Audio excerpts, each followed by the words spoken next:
información sin censura. En la derecha están, fíjese, acostumbrados a fingir, a ocultar, a cuidar sus pasos y andarse cuidando entre ellos la verdad. ¿Y por qué se cuidan? ¿Por qué? Por algo muy sencillo.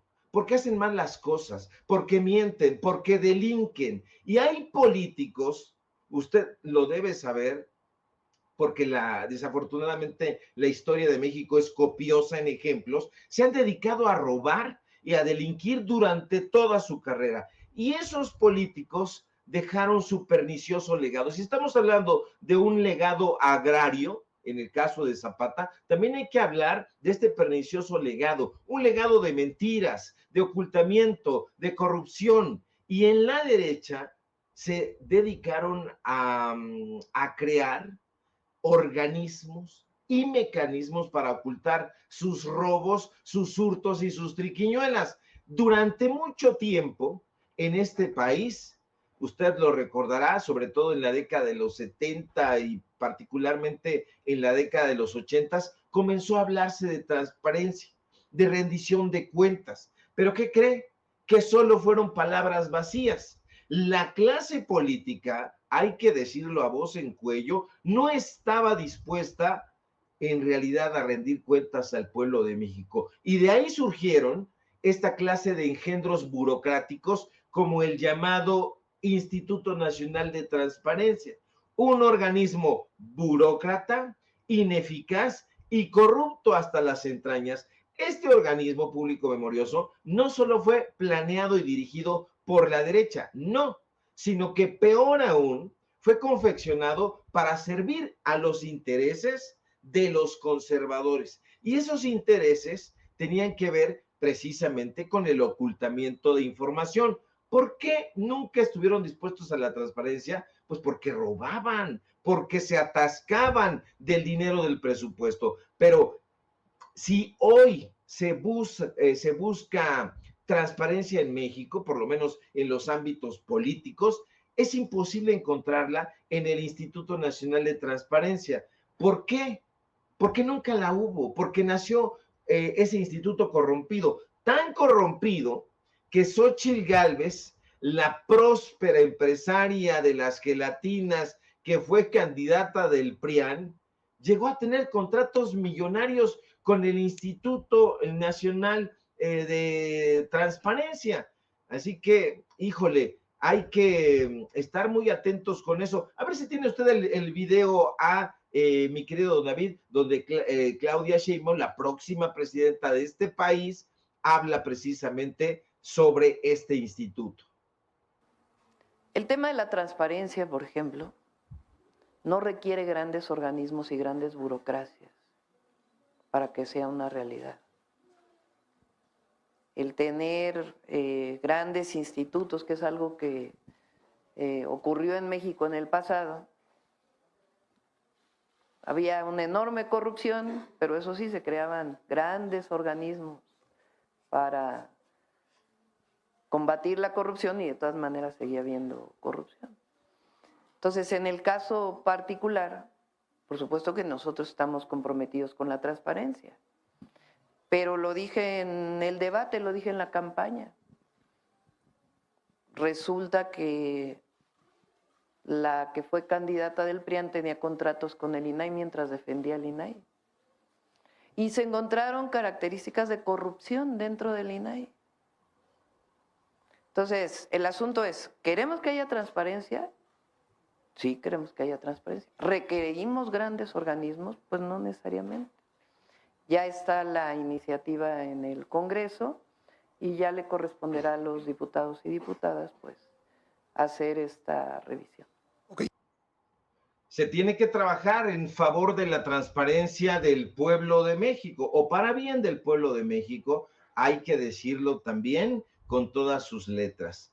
Pero en la derecha no quieren, y no quieren porque son enemigos de la democracia. En la derecha saben perfectamente que la transparencia es un pilar fundamental para el funcionamiento de cualquier democracia.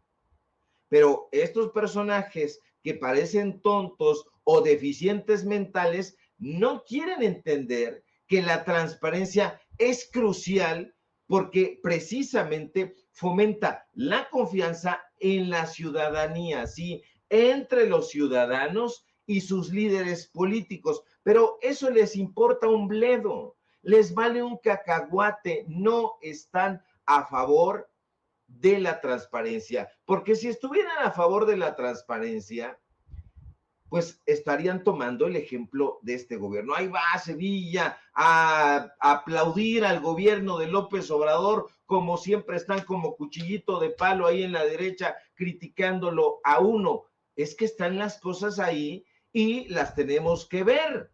Se ven a la distancia, pero estos personajes no están anotando las cosas positivas que tiene este gobierno y de hacerlo aprenderían mucho en materia política, en materia de rendición de cuentas, pero no, se la viven criticando y desacreditando al presidente López Obrador, al gobierno federal, y se lo voy a decir con todas sus letras. Este presidente Andrés Manuel López Obrador es un ejemplo de transparencia. Sí, ha transparentado muchísimas cosas y de entrada en la conferencia mañanera llama a su gabinete, el normal, digamos, y el ampliado, para que den cuentas de lo que se está realizando. Todos los días lo hace, de lunes a viernes, y los fines de semana ahí está chambeando también el presidente de la República. Es un ejemplo de transparencia, y cuando los gobiernos son abiertos sobre sus acciones y sobre sus decisiones, como lo está haciendo o lo ha hecho desde el principio el gobierno de López Obrador, los ciudadanos, las ciudadanas se sienten más seguros porque sus intereses están siendo escuchados, están siendo considerados. El pueblo de México quiere que sus gobiernos le rindan cuentas porque ellos son los empleados del pueblo de México. Y es muy importante rendir cuentas porque la transparencia también actúa como un mecanismo de control contra la corrupción. No es el antídoto contra la corrupción. No hay que ser tampoco ingenuos como ahí en los mentideros de la derecha. Es que entonces abrazos, no balazos y se acaba la corrupción. No estamos diciendo esa clase de iba yo a decir una palabrota, pero voy temprano y no es el momento. No estamos hablando de eso. Se puede controlar y contrarrestar la corrupción si se implementan estos mecanismos de transparencia, porque al hacer que las decisiones y el uso de recursos públicos sean visibles, evidentemente se reduce la posibilidad de que existan prácticas corruptas. Es algo que se va a llevar su tiempo, no es una receta mágica, no es tronar los dedos, no, se necesita el compromiso de las autoridades, de los políticos, de los diferentes órdenes de gobierno y de la ciudadanía para que eso se vaya terminando y va a ser de una manera paulatina. Los ciudadanos pueden y deben exigir cuentas a sus representantes y eso, fíjese nada más cómo son las cosas. Además de todo, promueve una cultura de responsabilidad. Sí se promueve una cultura de responsabilidad porque dice, bueno, pues si yo me gasto en esto, me van a estar viendo, fiscalizando. ¿Quién? Pues el pueblo de México y me va a exigir. Es decir, como plantea la próxima presidenta de México, Claudia Sheinbaum, sí se necesita un organismo que cuide, que vigile y que promueva la transparencia, sobre todo entre los uñosos servidores públicos de la derecha que todavía están por ahí metidos y hay que darles reglazo en la mano porque todos se lo quieren chingar. Ahora, no se necesita de un organismo aparatoso, se necesita de uno eficiente que brinde la posibilidad de acceder a la información de manera clara y precisa. Y esto también, fíjese nada más, permitirá que los ciudadanos puedan participar en el debate público. ¿Por qué? Porque ahí van a poder aportar ideas, van a poder contribuir a la formulación de políticas más efectivas y justas. Pero eso, insisto, no se logrará con este instituto que existe actualmente. Un instituto que finge cuidar la transparencia, pero en secreto, tras bambalinas, le da contratos a Xóchitl Gálvez y a todos sus cuates de la derecha. Fíjese nada más.